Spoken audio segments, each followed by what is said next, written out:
Hello everyone, welcome to Telangana web. So today మనం ఈ వీడియోలో ఇండియన్ పోస్ట్కు సంబంధించినటువంటి జీడిఎస్ గ్రామీణ డాక్ సేవకు సంబంధించినటువంటి జాబ్స్ వివరాలను మనం ఈ వీడియోలో తెలుసుకునే ప్రయత్నం చేద్దాము. సో ఏ విధంగా అప్లై చేసుకోవాలి, సో షార్ట్ లిస్ట్ అవ్వాలంటే మనకి ఎన్ని మార్కులు ఉండాలి, సో ఒకవేళ ఈ జాబ్ చేస్తే కనుక మన కెరీర్ అనేది ఎలా ఉంటుంది అనే కంప్లీట్ విషయాలని మనం ఈ వీడియోలో తెలుసుకునే ప్రయత్నం అయితే చేద్దాము. సో ఈ ఛానల్ని కనుక మీరు మొదటిసారిగా చూసినట్లయితే లైక్ చేయండి, షేర్ చేయండి, సబ్స్క్రైబ్ చేసుకోవడం మాత్రం మర్చిపోవద్దు. అండ్ ఈ వీడియోని మీ ఫ్రెండ్స్కి కానీ మీ రిలేషన్స్కి కానీ ఎవరైనా జాబ్కి చూసినట్లయితే వాళ్ళకి కూడా షేర్ చేయండి. సో వాళ్ళకి డిఫరెంట్గా ఉపయోగపడుతుంది. సో ముందుగా మనం వీడియోలోకి వెళ్ళిపోదాం. సో ఫస్ట్ ఆఫ్ ఆల్ మనకి గ్రామీణ డాక్ సేవ కంటే మనకి ఇందులో ఎన్ని రకాల జాబ్స్ ఉంటాయంటే బ్రాంచ్ పోస్ట్ మాస్టర్, అదేవిధంగా మనకు విలేజ్లలో ఉండే పోస్ట్ ఆఫీసర్స్కి మనకు గ్రామీణ డాక్ సేవ కంటే మనకు పోస్ట్ని ఇంటింటికి వెళ్ళి ఇచ్చే జాబ్ అన్నమాట ఇది. సో ఇది డెఫినెట్గా ఆ యొక్క మనకి జాబ్ అనేది మనకు 10th క్లాస్ బేసిస్ పైన ఇవ్వడం అనేది జరుగుతుంది అనమాట. సో ఎవరికైతే 10th క్లాస్లో ఎక్కువ మార్క్స్ వచ్చి ఉంటాయో వాళ్ళు ఆ జాబ్కి ఎలిజిబుల్ అయిపోతారు ఆటోమేటిక్గా. సో అప్రాక్సిమేట్ కట్ ఆఫ్ ఎంత ఉంటుందంటే అప్రాక్సిమేట్ కట్ ఆఫ్ 9 గ్రేడ్ అబౌవ్నే ఉంటుంది. సో డిపెండింగ్ అపాన్ జాబ్స్ మన తెలంగాణలో 981 జాబ్స్ ఉన్నాయి కనుక సో ఎవరైతే 9 గ్రేడ్ పైన ఉంటారో ఖచ్చితంగా వాళ్ళకి జాబ్ అనేది షార్ట్ లిస్ట్లో ఉంటారనమాట వాళ్ళు. సో అండ్ ఈ జాబ్ చేస్తే ఏ విధంగా ఉంటుంది, ఫస్ట్ ఆఫ్ ఆల్ ఇది ఎస్ఎస్సి బేస్డ్ జాబ్ కాబట్టి సో ఇది కొంచెం లో లెవెల్ గవర్నమెంట్ జాబ్ కింద కన్సిడర్ అవుతుంది. సో అదేవిధంగా ఇందులో డిపార్ట్మెంటల్ ఎగ్జామ్స్ ఉంటాయండి. ఒకవేళ మీరు డిపార్ట్మెంటల్ ఎగ్జామ్స్లో మీ క్వాలిఫికేషన్ తగ్గట్టు మీరు మంచి పర్ఫార్మెన్స్ కనుక చూపించగలిగితే ఖచ్చితంగా మీరు ఈ యొక్క పొజిషన్ నుండి నెక్స్ట్ లెవెల్ పొజిషన్కి ఖచ్చితంగా చేరుకుంటారు అనమాట. సో నా ఫ్రెండ్కి 2008లో జీటీఎస్ జాబ్ అనేది వచ్చింది. అతనికి అప్పుడు 2008లో మార్క్స్ సిస్టమ్ ఉండేది. అవుట్ ఆఫ్ 600 మార్క్స్కి అతనికి 530 మార్క్స్ వచ్చాయి. సో అతనికి జీడిఎస్ జాబ్ అనేది వచ్చింది. సో అతను ఖాళీగా ఉండడం ఇష్టం లేక ఏదో ఒక జాబ్ అని చెప్పి జాయిన్ అయిపోయాడు. సో దాని తర్వాత అతనికి 1 to 2 years చేసిన తర్వాత అందులో డిపార్ట్మెంటల్ జాబ్స్లో తన క్వాలిఫికేషన్ ఆల్రెడీ డిగ్రీ ఉంది కాబట్టి కొన్ని డిపార్ట్మెంటల్ జాబ్స్ రాసి ఇప్పుడు తను పోస్ట్ అసిస్టెంట్ క్లర్క్గా మనకు బ్రాంచ్ లో పనిచేస్తున్నాడు ప్రజెంట్గా. సో అతని జీతం కూడా చాలా పెరిగింది. సో అతను ఒక పర్మనెంట్ సెంట్రల్ గవర్నమెంట్ ఎంప్లాయ్ అయిపోయాడు. సో ఇది డెఫినెట్గా ఈ జాబ్ అనేది ఎవరైతే ఖాళీగా ఉండడం ఇష్టం లేదో, ఎవరైతే ఖాళీగా ఉండడం ఎందుకులే అనుకుంటారో వాళ్ళకి డెఫినెట్గా ఈ జాబ్ అనేది చాలా యూస్ఫుల్ అవుతుంది అనమాట. సో ఈ జాబ్ని నెగ్లెక్ట్ అయితే చేయకండి. సో మనం ఈ వీడియోలో అప్లికేషన్ ప్రాసెస్ అనేది ఎలా ఉంటుంది, ఎలా ఈజీగా అప్లై చేయాలి సో అనే విషయాన్ని తెలుసుకునే ప్రయత్నం అయితే చేద్దాము. సో ముందుగా మీరు ఇండియన్ పోస్ట్ రిక్రూట్మెంట్ అనేది గూగుల్లో ఎంటర్ చేయండి. సో మీకు వచ్చే ఫస్ట్ వెబ్సైట్ని క్లిక్ చేయండి. సో ఫస్ట్ వెబ్సైట్ క్లిక్ అవ్వగానే మీకు ఇక్కడ ప్రాసెస్ అనేది ఎలా ఉంటుందంటే ఫస్ట్ రిజిస్ట్రేషన్ చేసుకోవాల్సి ఉంటుంది. సో దాని తర్వాత మీరు ఆన్లైన్లో అప్లై చేయాలి. దాని తర్వాత ఫీ పేమెంట్ అనేది చేయాల్సి ఉంటుంది. దీనికి ఫీ పేమెంట్ అనేది వచ్చి 100 రూపీస్ అండి. సో ఎవరైనా అందరికైనా 100 రూపీసే. సో మనం ఫస్ట్ రిజిస్ట్రేషన్ పైన క్లిక్ చేద్దాం. సో రిజిస్ట్రేషన్ పైన క్లిక్ అవ్వగానే మీకు మొబైల్ నెంబర్ అడుగుతుంది. ఓకే, సో మొబైల్ నెంబర్ని మనం ఓటీపీతో వెరిఫై చేయాలి. అదేవిధంగా ఈమెయిల్ అడుగుతుంది, ఈమెయిల్ కూడా మనం ఓటీపీతో వెరిఫై చేయాలి. సో అప్లికెంట్ నేమ్ అడుగుతుంది as per SSC memo. SSC యొక్క మెమోలో ఏ పేరు అయితే ఉందో ఖచ్చితంగా అది ఇక్కడ ఎంటర్ చేయాల్సి ఉంటుంది. అదేవిధంగా father's name and mother's name as per secondary school అంటే ఎస్ఎస్సిలో ఏ విధంగా ఉందో అది ఎంటర్ చేయాల్సి ఉంటుంది.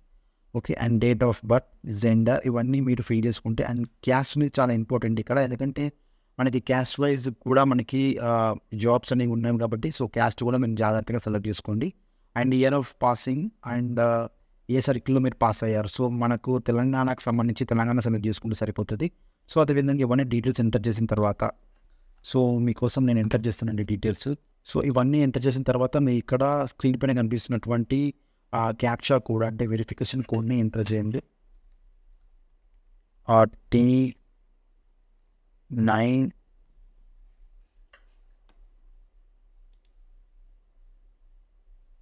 సో ఇక్కడ మీరు స్క్రీన్ మీద చూసుకోండి. First stage of registration is completed, please continue filling the details for registration చెప్పి వస్తుంది. దానిపైన మీద క్లిక్ చేయగానే సో మీకు ఇంకా కంప్లీట్ డీటెయిల్స్ అనేది వస్తాయన్నమాట. సో అప్పుడు మీకు ఆధార్ నంబర్, అదేవిధంగా complete details, are you with a person with disability, so no. So మీ యొక్క అన్ని డీటెయిల్స్ని కంప్లీట్గా ఇక్కడ ఎంటర్ చేసిన ఎడల సో మీరు నెక్స్ట్ స్టేజ్కి అనేది వెళ్తారనమాట. సో నేను అన్ని డీటెయిల్స్ ఫిల్ చేస్తున్నానండి. సో మీకు ఒక పాస్పోర్ట్ సైజ్ ఫోటో, అదేవిధంగా మీ యొక్క సిగ్నేచర్ని కూడా ఇది అడుగుతుంది అనమాట. ఓకేనా, సో పాస్పోర్ట్ సైజ్ ఫోటోని అయితే అప్లోడ్ చేస్తున్నాను. సో ఇవన్నీ ఎంటర్ చేసిన తర్వాత మీకు dear candidate your registration has been completed successfully, your registration number అనేది వస్తుంది అనమాట. సో దీన్ని మీరు ఎక్కడైనా స్టోర్ చేసుకోండి, ఆర్ఎల్స్ ఫోటో కూడా తీసుకోండి. సో మనకి ఇది ఫ్యూచర్లో ఉపయోగపడుతుంది అనమాట. So next continue to apply పైన క్లిక్ చేయండి. సో కంటిన్యూ టు అప్లై పైన క్లిక్ చేయగానే సో మీకు ఇక్కడ రిజిస్ట్రేషన్ నెంబర్ అడుగుతుంది. సో ఆటోమేటిక్గా అది ఎంటర్ చేయండి. అదేవిధంగా ఏ సర్కిల్కి అప్లై చేస్తున్నారు, సో నేను తెలంగాణ సర్కిల్కి అప్లై చేస్తున్నాను కాబట్టి తెలంగాణ పెట్టేసి సబ్మిట్ పైన క్లిక్ చేయగానే సో ఇక్కడ మనకు ఓటీపీ అనే మనం మొబైల్ వెరిఫై చేసాం కదా, దానికి ఒక ఓటీపీ వస్తుంది అనమాట. సో ఆ ఓటీపీని మనం మళ్ళీ ఎంటర్ చేయాల్సి ఉంటుంది.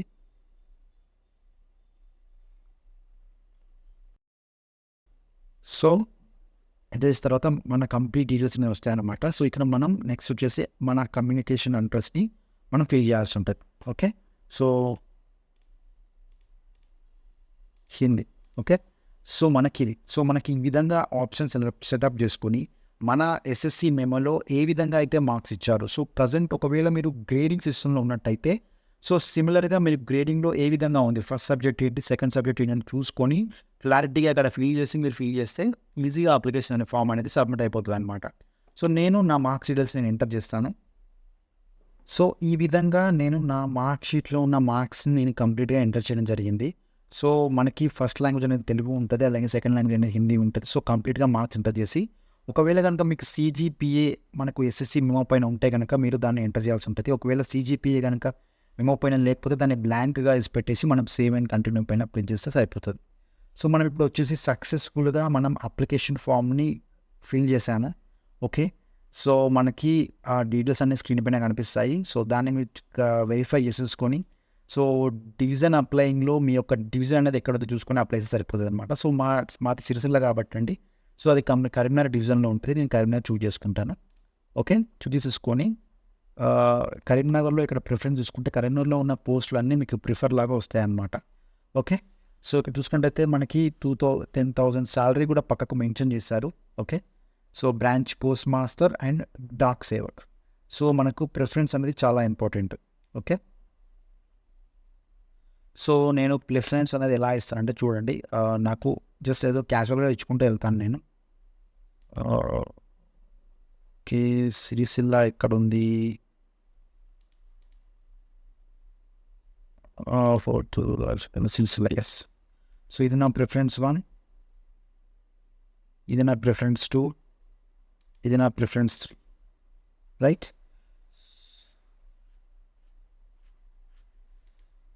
ఇది నా 4, ఇది నా 5, 6, 7, 8, 9, 10, 11. ఓకే, ఇలా ఇచ్చేసేసి సో మీరు ఆ ప్రిఫరెన్సెస్ ఇచ్చేసిన తర్వాత మీరు సింపుల్గా సబ్మిట్ పైన కొట్టేస్తే మీకు data is submitted successfully, please pay the fee to complete the application process అని అడుగుతుంది.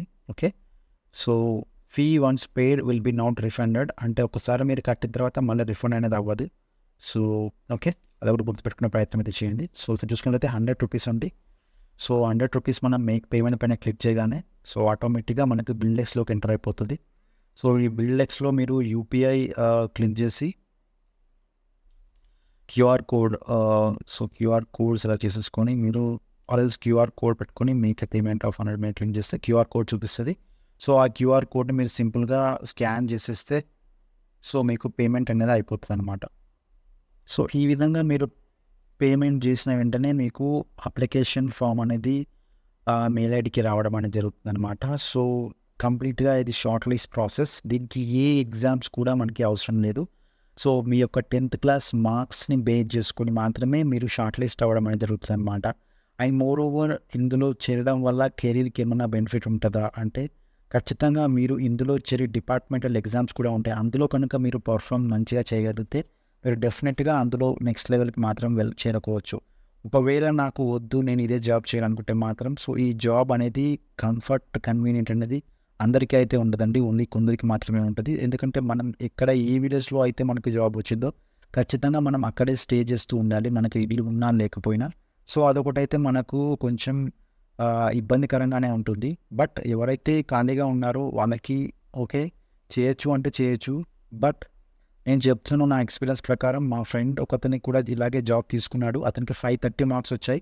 సో అప్పట్లో 2008, 2000+ ఎరాలో 530 మార్క్స్ అంటే it was a great marks actually. So ఆ 530 మార్క్స్తో అతను దాదాపు అన్ని జాబ్స్కి ట్రై చేశాడు. అతను డిగ్రీ కంప్లీట్ చేశాడు, అన్ని జాబ్స్కి ట్రై చేశాడు. బట్ అతనికి ఏ జాబ్ రాకపోవడం వల్ల 2016లో అతనికి జీడీఎస్ పోస్టులు పడితే అప్లై చేశాడు.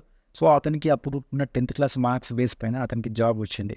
ఆ జాబ్ వచ్చిన తర్వాత అతను ఆ జాబ్లో జాయిన్ అయ్యాడు. కోర్స్ అతను టాపర్ కూడా ఆ జాబ్ తీసుకున్నాడు. తీసుకుని అతను ఆ యొక్క జాబ్ చేస్తూనే అందులో డిపార్ట్మెంటల్ ఎగ్జామ్స్లో మంచిగా పర్ఫామ్ చేసి అతను ఉన్న క్వాలిఫికేషన్ మెరుగుపరుచుకొని సో ఇప్పుడు ఒక మంచి పొజిషన్లో సెట్ అయ్యాడు ఇండియన్ పోస్ట్లో. సో సెంట్రల్ గవర్నమెంట్ జాబ్లో మంచి పొజిషన్లో సెట్ అయ్యాడు. సో అలా చేయాలనుకుంటే కనుక మీరు కూడా జాయిన్ అవ్వచ్చు, no problem. And thanks for watching this video. Thank you so much.